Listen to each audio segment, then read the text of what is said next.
राम जी, क्या हाल है। मैं आपका प्यारा मोहित नरगर। जैसा कि तुम्हें पता ही है, मैं रोस्ट वीडियोस बनाता हूँ, फनी वीडियोस बनाता हूँ और सबको हंसाता हूँ। तो बट आज थोड़े सीरियस टॉपिक पर बात करेंगे, फेमिनिस्ट के बारे में, लॉ में कितनी इक्वलिटी है उसके बारे में, और लड़कों के दर्द के बारे में। चलो स्टार्ट करते हैं। मैं ज्यादा लंबी नहीं करना चाहता इस वीडियो को, इसीलिए थोड़े थोड़े मेन टॉपिक्स रखेंगे और इसके बारे में थोड़ा डिटेल में बात नहीं करेंगे, थोड़ा मतलब डीपली नहीं जाना हमें, थोड़ा थोड़ा बात करेंगे बट मुद्दे की बात करेंगे। और अपना पॉइंट ऑफ व्यू रख रहा हूँ मैं, ये नहीं कह रहा मैं ये चीजें गलत है या लड़की को इक्वलिटी नहीं मिलनी चाहिए, लड़के को इक्वलिटी नहीं मिलनी चाहिए, सिर्फ अपना पॉइंट ऑफ व्यू रख रहा हूँ। और तुम्हें अच्छी लगे तो वीडियो को लाइक करनी है, शेयर करना है और चैनल को सब्सक्राइब कर देना है। और फेसबुक पर अपने भाई को फॉलो कर लेना, मैं ऐसी पॉलिटिक्स वाली चीजें में डालता रहता हूँ। तो स्टार्ट करते हैं बिना किसी देरी के।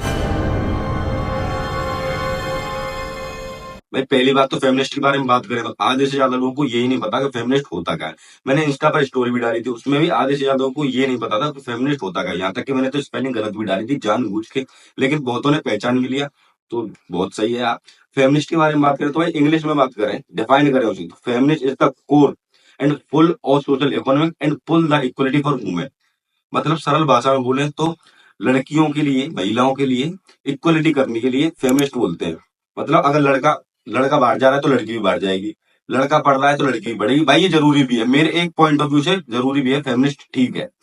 मतलब और लेकिन अगर हमारी समाज में फेमिनिस्ट मतलब है वैसे, अगर लड़का सिगरेट पी रहा है तो लड़की भी पी रही है, ये तो समाज के लिए बहुत हानिकारक है, ये बहुत तुम्हें भी पता है हानिकारक। और दूसरी बात लॉ के बारे में बात करें तो भाई जितने लॉ लड़कियों के पास है उससे उससे क्या लॉ लड़की के पास तो है ही नहीं।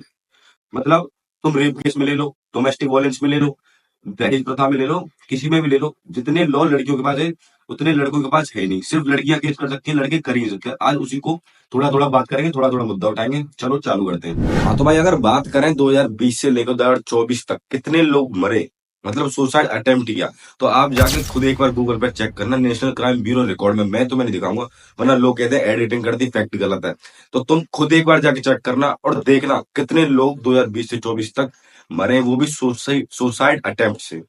और बात करें लॉज में कितनी इक्वलिटी है, तो तुमने ये सारे लॉज देखे भी होंगे और आजकल तो बहुत ही आम है। तो चलो बात करते हैं लॉज के बारे में। पहला law, section 498A, mental and physical harassment. Section 354, a mental act over women, यानी किसी के बिना इजाजत के फोटोज या इमेजेस ले लेना प्राइवेट वाले और उन्हें लीक कर देना। Section 375 deals with rape.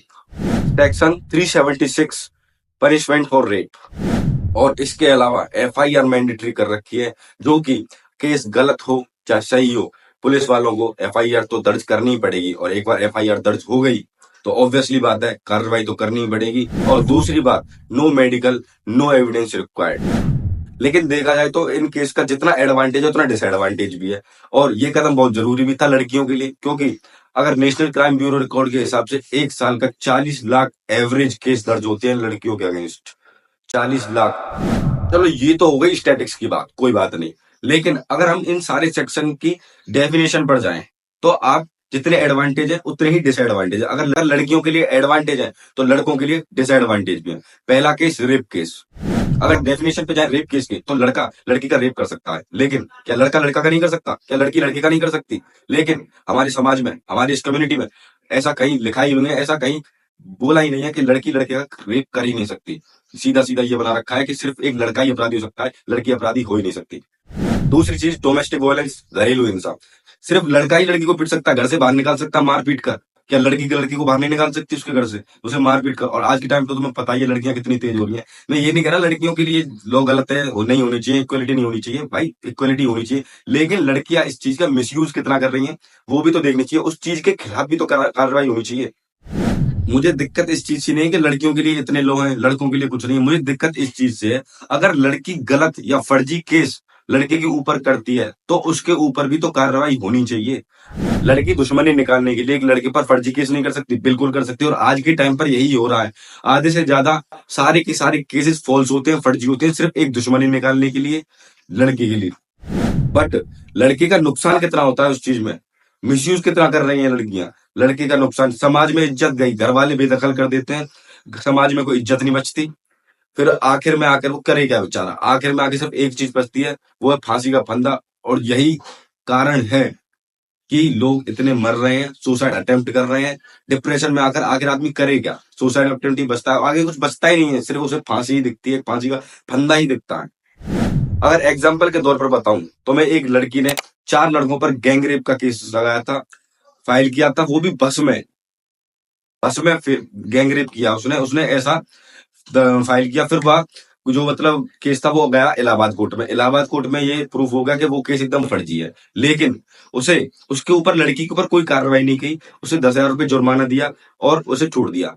मतलब यार लड़के की कोई इज्जत नहीं है, 10,000 रुपये से उसकी लड़की की, उन चारों लड़कों की इज्जत आ जाएगी, उनकी इज्जत तो गई, उनकी जिंदगी तो बर्बाद हो गई।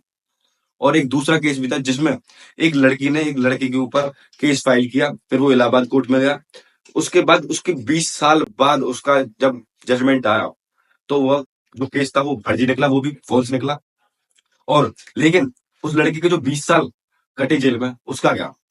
उसके 20 साल थोड़ी आ जाएंगे, उसकी इज्जत थोड़ी वापस आ जाएगी, उसके घर वालों की इज्जत थोड़ी वापस आ जाएगी। लड़की के खिलाफ कोई कार्रवाई नहीं हुई, सिर्फ लड़के को जेल भेजा जाता है, लड़की के खिलाफ कोई कार्रवाई होती ही नहीं है। ऐसा क्यों? अब इक्वलिटी कहाँ गई? अब फेमिनिस्ट कहाँ गया? अगर फेमिनिस्ट हो है, ठीक है, फेमिनिस्ट भाई अच्छी बात है, होनी चाहिए, कोई दिक्कत नहीं है, लेकिन लड़कों के साथ भी तो गलत हो रहा है, वो भी तो देखो। अगर लड़के के खिलाफ कार्रवाई हो रही तो लड़कियों के खिलाफ भी तो कार्रवाई होनी चाहिए। जो सेक्शन लड़कों के लिए है वो लड़कियों के लिए भी तो होनी चाहिए। सही बात है ना? अगर मेरा पॉइंट ऑफ व्यू तुम्हें थोड़ा सा भी सही लग रहा है तो इस वीडियो को शेयर कर देना, ज्यादा से ज्यादा लाइक कर देना। और इस तरीके के केस तुम्हें आए दिन सोशल मीडिया पे मिलते होंगे, भरे पड़े हैं, तुम आए दिन देखते होंगे, फेसबुक, इंस्टाग्राम, व्हाट्सएप, ट्विटर, कहीं ना कहीं मिल ही जाते होंगे इस तरह के केस। और ये सब तो तुम्हें भी पता है भाई कि कितने क्या चल रहा है आजकल दुनिया में। मेरा पॉइंट ऑफ व्यू सिर्फ इतना है कि भाई फेमिनिस्ट भी गलत नहीं है, फेमिनिस्ट अपनी जगह ठीक है, लड़की को इक्वलिटी मिलनी चाहिए जितनी लड़की को मिल रही है। लेकिन अगर लड़का गलत कर रहा है तो लड़के को सजा मिलनी चाहिए, अगर लड़का गलत ही नहीं कर रहा, लड़की गलत करे तो लड़की को भी तो सजा मिलनी चाहिए। ये भी तो जरूरी है। लड़की क्या, लड़के की जिंदगी नहीं, लड़के की जिंदगी बर्बाद हो रही है तो लड़की की भी तो होनी चाहिए। इक्वलिटी तो इक्वलिटी है ना भाई, ढंग अगर इक्वलिटी कर ही रहे हो तो ढंग से करो। जैसे इन गलत लॉज की वजह से कितने लड़कों की जिंदगी बर्बाद हो गई और कितने लड़कों की जिंदगी आगे बर्बाद होगी, कितना फ्रॉड जमाना चल रहा है, ये तो आपको भी पता है। अगर आज किसी और के बेटे के साथ हो रहा है तो ये तुम्हारे बेटे के साथ हो रहा है, तुम्हारे भाई के साथ हो सकता है, किसी के साथ भी हो सकता है भाई। इस चीज पर आवाज उठाओ, और आवाज तुम नहीं उठा सकते तो मेरी वीडियोस को ज्यादा से ज्यादा शेयर कर दो, लाइक ठोक दो अपने भाई को फेसबुक पे। अगर मैं तुम्हें अभी करंट का एग्जांपल दूं तो हार्दिक पांड्या सबसे बड़ा एग्जांपल है। अगर उसकी प्रॉपर्टी उसकी माँ के नाम ना होती तो आधी प्रॉपर्टी उसकी बीवी पर जाती। और दूसरी बात, जो उसका एक बच्चा है वो दोनों की कस्टडी में रहेगा। बेचारे उस बच्चे की गलती है, जब उसी की बीवी नहीं रुक रही, उसी की करोड़पति आदमी है, तो तुम्हारी क्या रुकेगी? तो जल्दी से जल्दी इसको, उस वीडियो को शेयर कर देना, आवाज उठाओ, बहुत जरूरी है। बहुत सारे लड़कों की जिंदगी बर्बाद हो चुकी है और किसी की भी हो सकती है। अगर तुम्हें मेरा पॉइंट ऑफ व्यू सही लग रहा है तो, गलत लग रहा है तो कमेंट करके जरूर बताना भाई मैंने कहाँ गलती करी। ये भी काम तुम्हारा ही है, और सही भी तुम्हें करना है, गलत भी तुम्हें करना है। धन्यवाद। जय श्री राम।